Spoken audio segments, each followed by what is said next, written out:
Hey guys, back here, and 7-8 I think I will open. It's a little bit kind of close against this guy. He seems like he's 3-betting a lot. And have a look here. No, not too much there. I will bet this hand here for protection, some value. But not too much worse will call, so mostly protection. And he folds. I'm just having a little snack here, guys, if you hear some obscene munching. It's been a while between meals.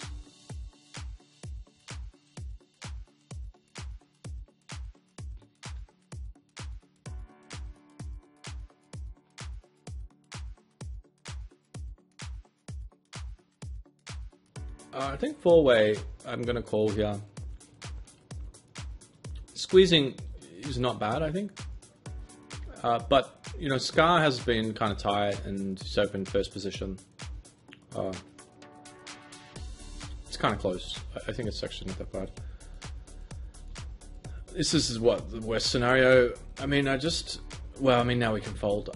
I mean, you could have, I guess, like King 10 of diamonds some of the time, but I just think so often he's got the ace here.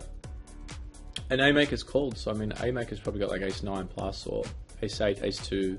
Could have sets of 2s, could have like a big flush draw, not necessarily the nuts, but I don't think we can call there. And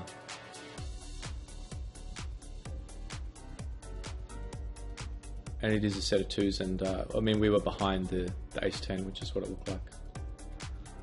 And we just have to think about how we want to proceed now.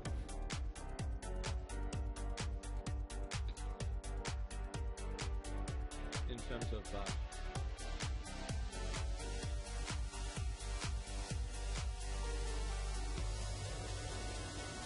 I mean, the dynamics changed a little bit now. We're the shortest, and so you just have to be careful because these guys are being kind of aggressive. I have to be careful we don't get run over here, but the good news is that as the shortest stack, we get to sort of play a little bit, kind of a bit aggressive.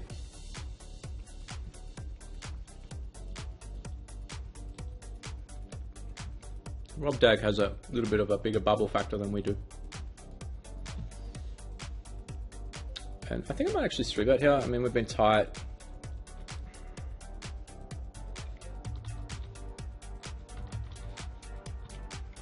I just think he's folding such a high percentage of the time.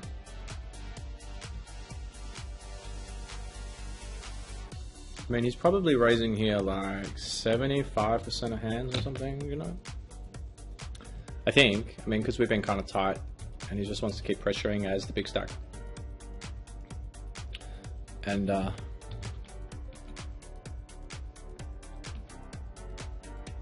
this is a very bad flop, but I'm just going to do the small C-bet and continue to tell the story and close my eyes and pray folds, but I think he's going to jam us a lot here. Or call, I should say. He can have 10-jack and, you know, Queen-jack and King-10s and King-9 suited, and it's a really annoying flop for us against this range, but I just don't think we can, let me think about this, 7-6. Yeah, I think I'm just going to jam this. I just don't think we can, I just don't think we can just give up. No, I just don't think we can quite just give up and check back because we've been tight and we haven't 3-bet a lot. And he could have a few hands that we are doing okay against.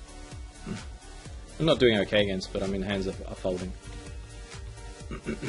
I mean, this guy seems like he's been playing pretty well, but we don't really know too much about him.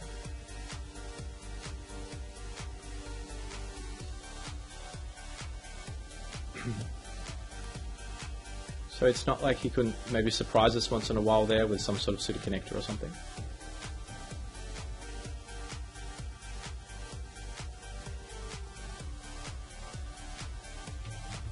And I'm going to, I think, raise here as well.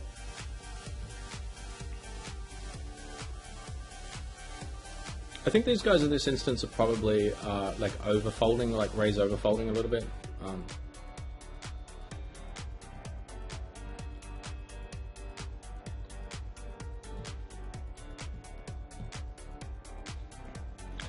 I was just going to limp and see how he responds to limps. If he raised, I was probably getting it in.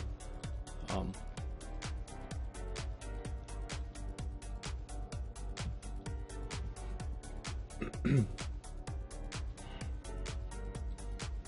can see we've lifted the aggression now with the 3-betting and that sort of thing, so it's a good time to find a hand. But they didn't play back at us.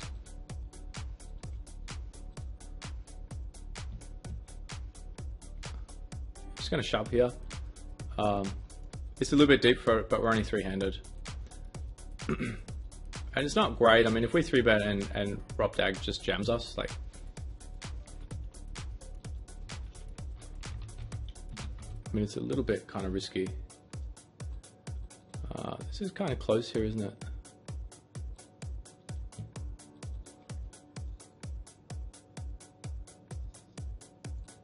I think I will go for it again. I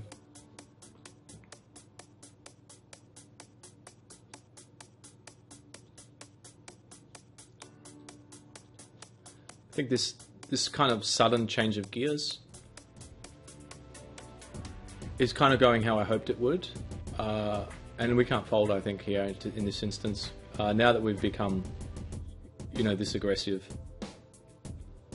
we've certainly opened up his range, I think, enough. And you can see the sudden change of gears there is kind of what I was talking about. We kind of took him by surprise a little bit, I think, and picked up a lot of chips quickly and have a chance here.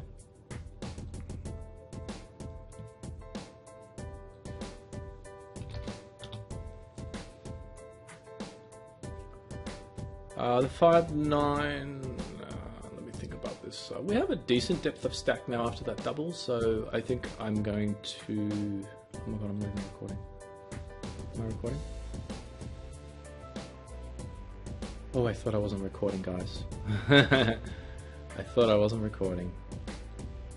You guys got me. I hope the mic's still working too. It's still on red. You know, that's what happens. It's like 10 past 5 in the morning here, and after you've been playing a long session, you go a bit crazy.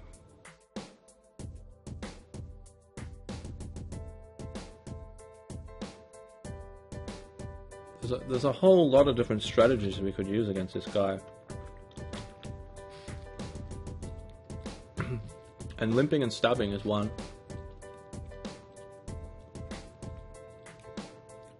It's not something that I usually use that early, is a limp stab.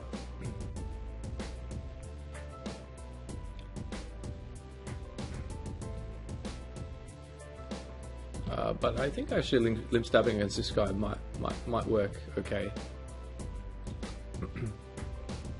I don't really want to limp again though, because I don't want him to just think we're just limpy Lou and make it sort of easy for him to attack us.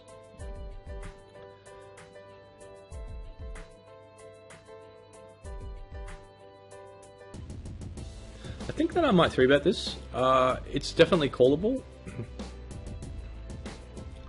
But I think that he might call here, like, with a lot of hands we dominate.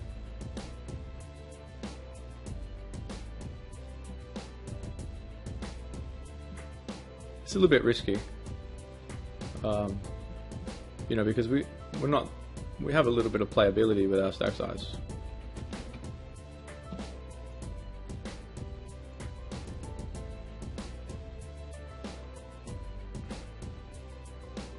I don't know, bottom left. I mean, I probably should have bet. I don't know if he's going to fall for it and just bet again here and fall for the bait.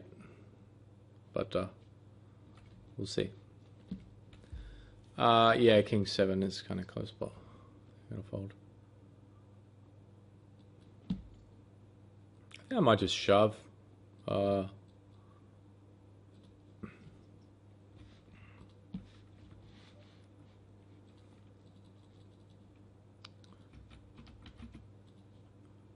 going to play these sixes a little bit aggressive.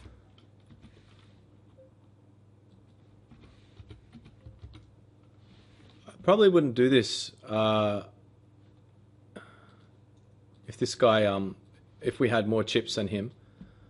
But as the sort of underdog in terms of having the half his stack size, I don't mind playing some hands a little bit faster.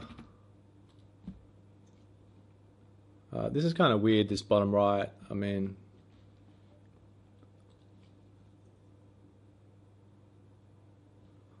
I feel like he's got us here a lot of the time, but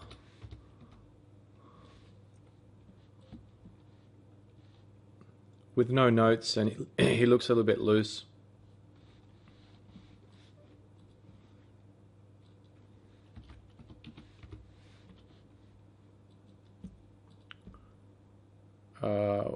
And the pot's already a little bit big. I just don't think we can fold here. But he might have a set of fives, which would be bad. He could have flush draw or a bluff some of the time. King queen obviously is annoying. I guess this guy's got like a queen nine. He could have king four or 4-5.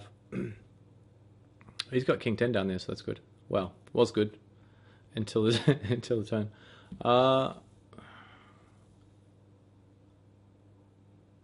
He could sometimes be trapping, I guess. If we bet big, we might be able to fold him off a 4, I guess. But it looks a bit bluffy.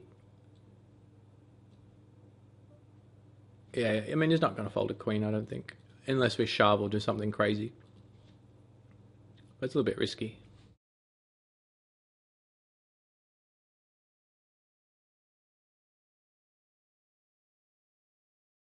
Once in a while, he could actually have a 3.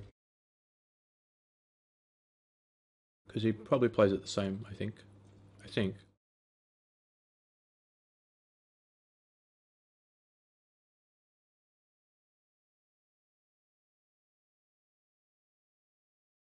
I should have isolated bottom left. I think I'm just going to bet small on the top right. I think he has showdown a lot of the time. When he checks like a 3 or something maybe, but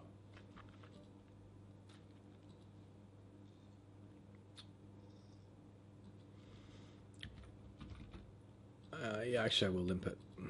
I'll put it in the limp basket.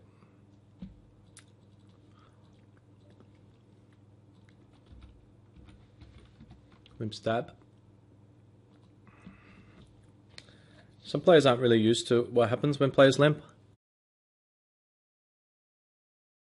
You know, so he might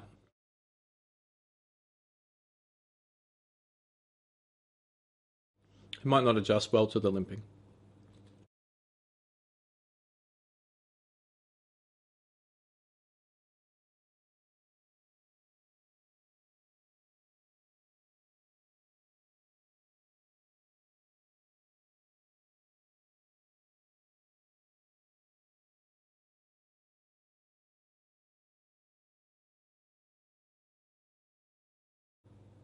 Just trying to think how often he might be folding here.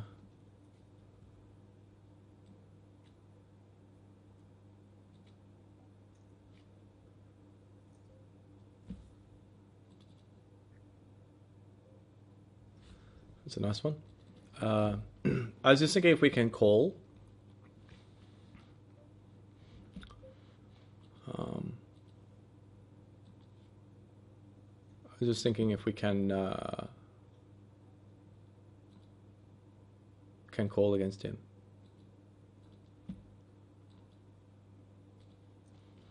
Because if we think he can fold to 3 bets, if he's way out of line, I mean, it's going to get more EV, I think, if we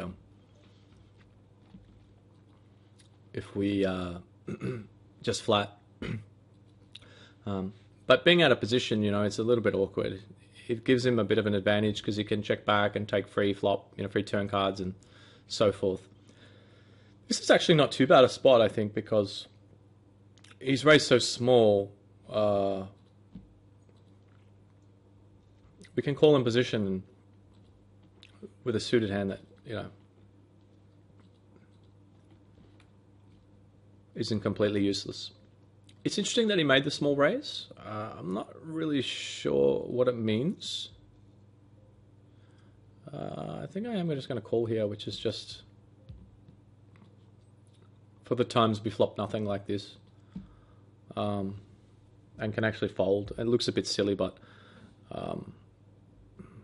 yeah, I think it's okay.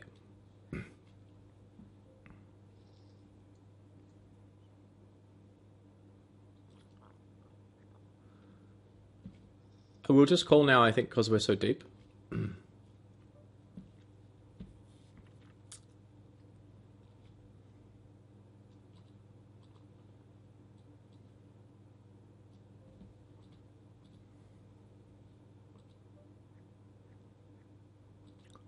I think this board is so dry that just calling is the best play.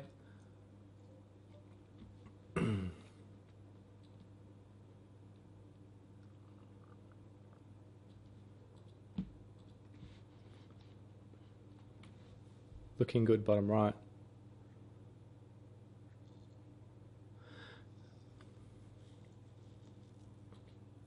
This is a pretty tough spot in the top right. I mean, we can raise, but not really too much worse is going to give us action. I mean, if he's got an overpair, he might, but 6-9 and 4-6, given he raises every button, is definitely in his range.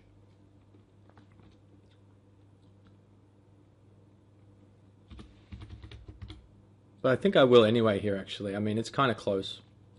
But I mean, he could have 7-8, pocket threes. He could have like a Jack-9 of clubs or something that's going to give us a ton of action. It's probably, I mean, 4-6 and 6-9 are combos that he can have, but he can have an 8. He may even just bet thinly with a 7. Jack-9 was a double belly, so that's a little bit of a concern, and now it gets there.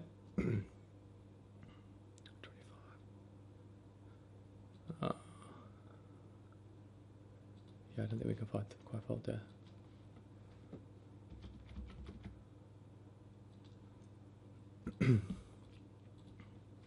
I decided a bit small just to give him a little bit of room, but also just to make sure we get paid off.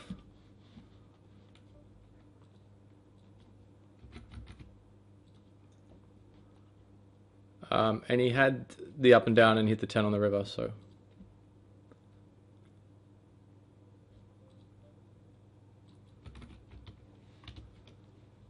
Yeah, I mean, lucky I ended up raising turn, because I guess that would have been a pretty big mistake. If I did just call turn, I would have checked river. And then he would have bet with top pair at that point, I think, for thin value. And then I would have raised. And so he may have felt at that point that he had to call. And so we might have got some value that way as well, but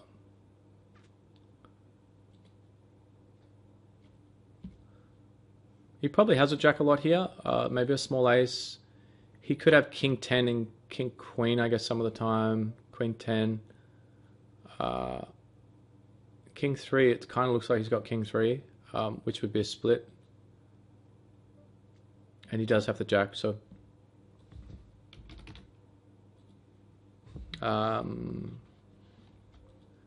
Yeah, I think he should be. I think he's better off betting in that instance.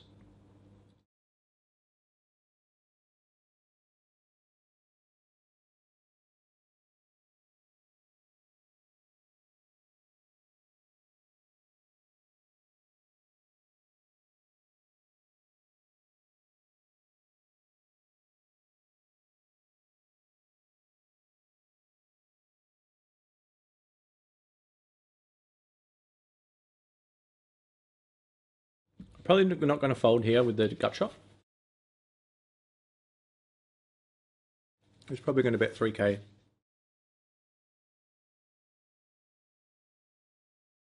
Actually, kind of seems like he's sized up slightly there. I think because if we hit, there's a good chance we maybe can get a lot of chips. I mean, the 6 and 7 might be good as well. And if it goes check, check on turn, we can probably bet small on the river.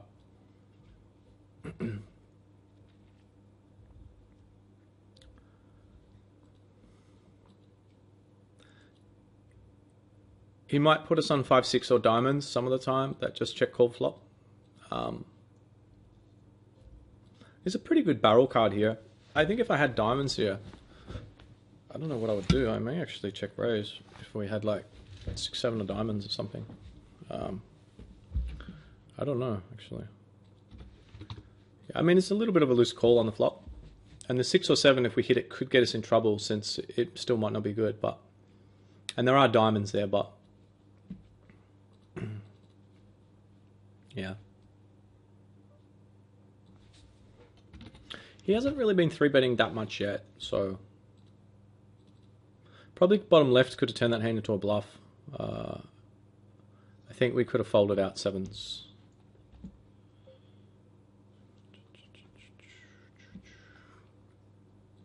I think I might actually raise here.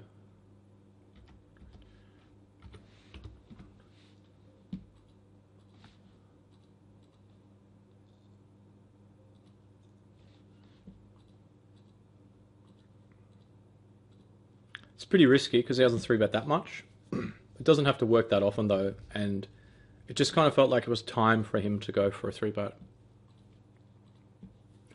It does give us a little bit of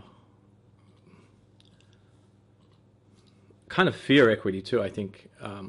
I think it's a kind of a power play in terms of demoralizing him because he's finally gone for a 3-bet and got 4-bet. So it's kind of like, what the hell do I have to do to beat this guy, I think, kind of thing. Like, how does he have a hand now? And we haven't been that active that it's going to look super bluffy.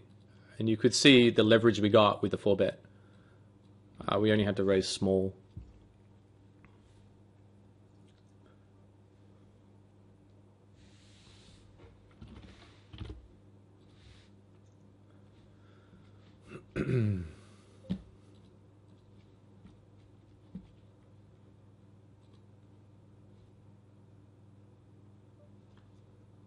It just might deter him from 3-betting too much. Again, like too light. It was nice timing on the 4-bet, I think. From a game flow sort of perspective,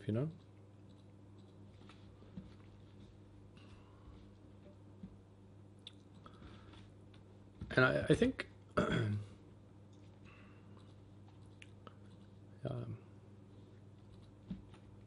he is probably slightly overfolding, I think. Maybe preflop. Well, no, maybe. That could be a lie.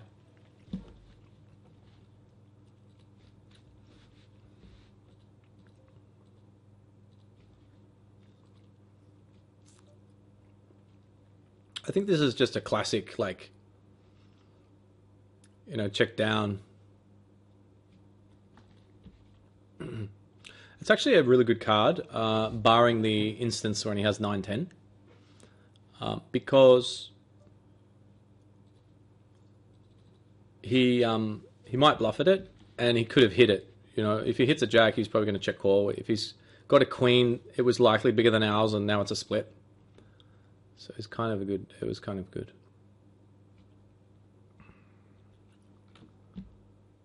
Seven, 9. I think I'm going to fold it.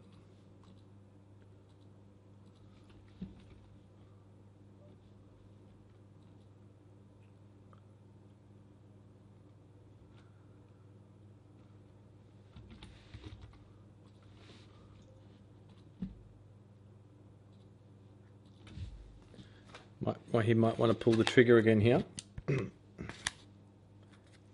I was contemplating limping with it.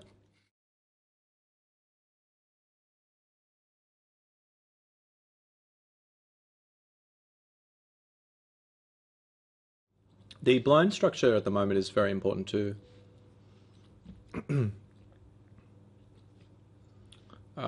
The levels, the timing on the levels and so forth.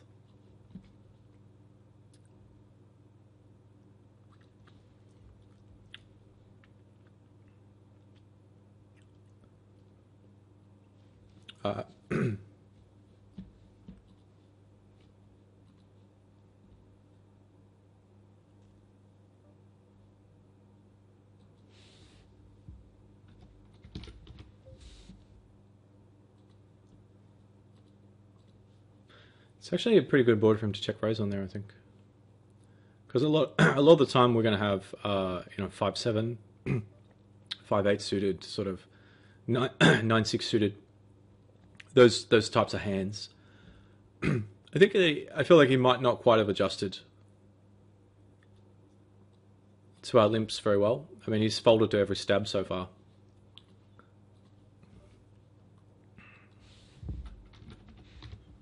I don't want to make a habit of limping, because he might just say, hey, he's limping a lot, I'm just going to start raising all of his limps. Whereas right now, I think he's not too sure about the limp, what it means exactly.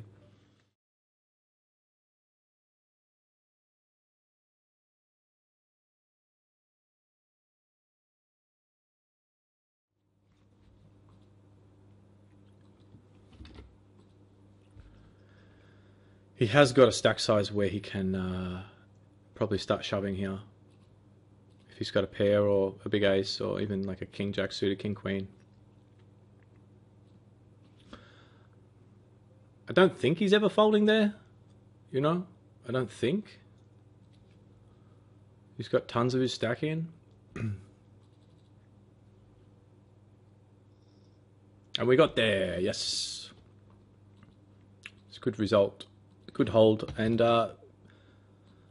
I think we played okay, but I mean, obviously we won the key pots. We had aces against, was it aces? Yeah, we had a big pair or whatever, and then, ace king against ace 10, obviously. But I think we really helped to set up the dynamic by outplaying him. And I think part of that was having a little bit more of a mixed strategy in terms of what we were doing. We were sometimes limping, sometimes raising. We got that well-timed 3-bet in with the Jack 4 suited. I think that was really crucial to the game flow, because it just kept him kind of a little bit shortish. And at the same time, just going to make him think twice about 3-betting us again. And I think frustrate him a little bit, make him a little bit more desperate.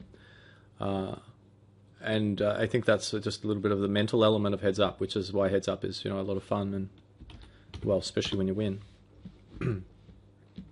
So that was a good one. That was a good little one for the bankroll. 1,224. And I will bring in this tourney here. And this is actually it, guys, for today with these tourneys.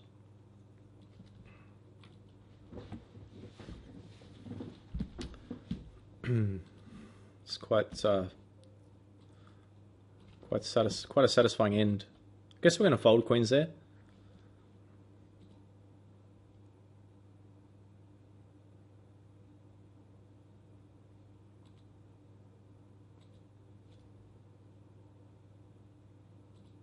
Yeah, my stars client has gone a little bit weird.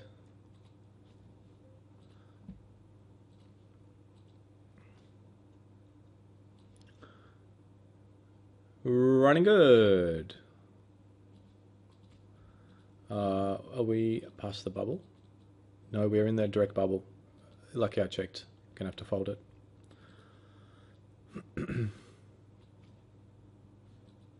Yeah, we ran nicely there at the end, obviously, but we didn't run very well previously, so it's nice to sneak in a bit of run good. This tourney down here is actually going to go for quite a long time, and it's 5:30 a.m. here.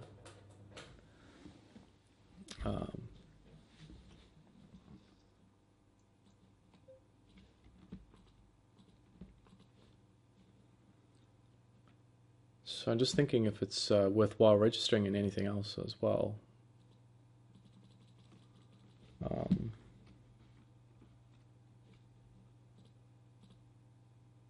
Problem is that, yeah, I mean, this stuff is just going to go forever, unless it's turbo. We don't want to mix in too many turbos.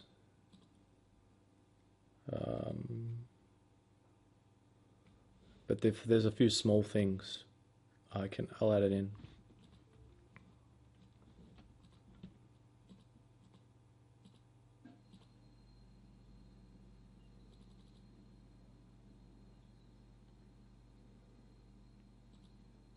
dangerous situation, but probably a little bit too attractive pot odds.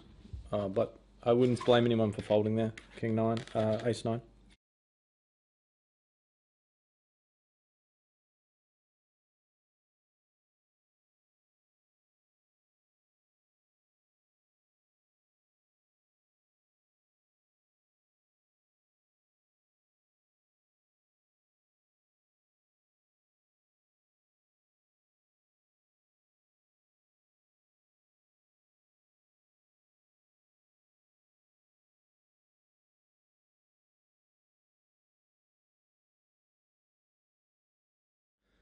$11 pot limit Omaha.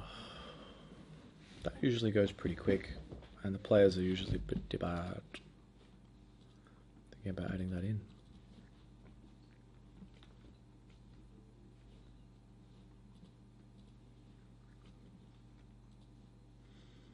The big 55 is started, but I mean that's going to go till like midday, and that's just nasty stuff.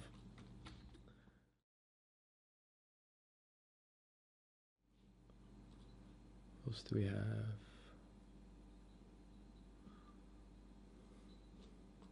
Yeah, look around, guys. See if I can find something else to play, and see if we can have a little bit of luck. Well, a little bit more luck, and now we're almost into the money bottom right in particular. And take a break from the recording, and hopefully see you again soon with some more final table action.